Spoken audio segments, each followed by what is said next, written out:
Welcome back, everyone, to the Duo Dialogues on YouTube. Today, we're doing a deep dive on IELTS Writing Task 1, specifically how to describe those graphs and charts you encounter in the exam. I know they can look intimidating, but trust me, with the right approach, they're completely manageable. Absolutely. We'll decode the format, give you a winning strategy, and arm you with the vocabulary you need to score high. Perfect. So let's get started. First up, what exactly is IELTS Writing Task 1? What should people expect? Well, in writing task 1, you'll be presented with a visual representation of some data. Could be anything from a line graph tracking trends over time to a bar chart comparing different categories, or even a pie chart showing proportions.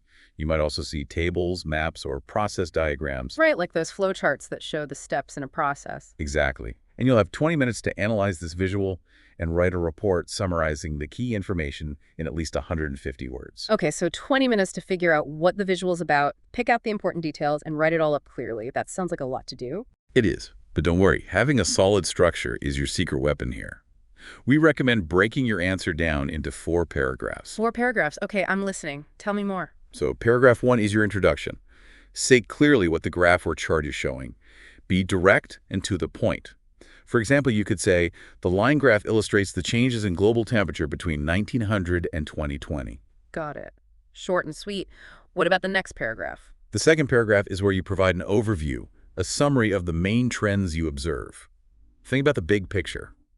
Are there any overall increases or decreases? Any significant patterns or differences? For instance, you could say, overall global temperatures have risen steadily over the past century, with a particularly sharp increase in the last few decades. So you're basically giving the reader a quick snapshot of the most important takeaways from the visual. Precisely.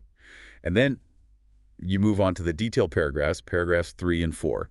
This is where you dive deeper into the data, supporting your overview of specific figures, percentages, and time comparisons. So instead of just saying something increased, we'd say how much it increased by and over what time period. Exactly. For instance, you could say, between 1900 and 1950, global temperatures increased by an average of 0.5 degrees Celsius, while between 1950 and 2020, the increase was much sharper, reaching 1.5 degrees Celsius. You're backing up your overview with concrete evidence from the visual. Okay, I see. And I imagine using the right vocabulary is also important here to describe these trends accurately. You're absolutely right. You need to be precise and varied in your language. For increases, you could use words like rise, grow, climb, surge, or peak. And what about decreases? For decreases, you could use words like decline, drop, fall, or plummet. If something remains stable, you might say it remained steady, stayed constant, or leveled off. Okay, those are great. And for comparisons, what words can we use? When making comparisons, you can use phrases like higher than, lower than, twice as much as, or similar to. For example, you could say, the number of students enrolled in online courses in 2022 was twice as high as in 2018. Okay, that makes sense. So we have our structure and we have our vocabulary. What are some common pitfalls people should avoid in writing task 1? One common mistake is including personal opinions or speculations.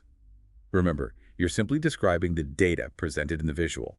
Don't try to explain why the trends are happening or what you think they mean. So instead of saying something like, this decline in sales is probably due to the economic recession, I should just state the facts like, sales declined by 20% in 2022. Exactly. Stick to objective description. Another common mistake is failing to make comparisons. The IELTS examiners want to see that you can analyze the data and identify relationships between different data points. So don't just list individual figures. Highlight the connections and differences. Right. I should be pointing out things like profits in quarter 4 were significantly higher than in quarter 1, rather than just stating the individual profit figures for each quarter. Precisely. Making those comparisons demonstrates a deeper understanding of the data. Great.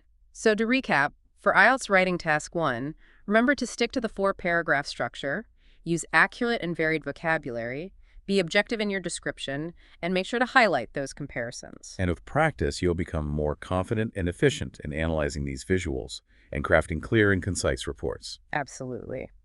All right, that wraps up our deep dive on IELTS Writing Task 1. I hope you found it helpful. And I'm sure with this knowledge and some dedicated practice, you'll all ace this section of the IELTS.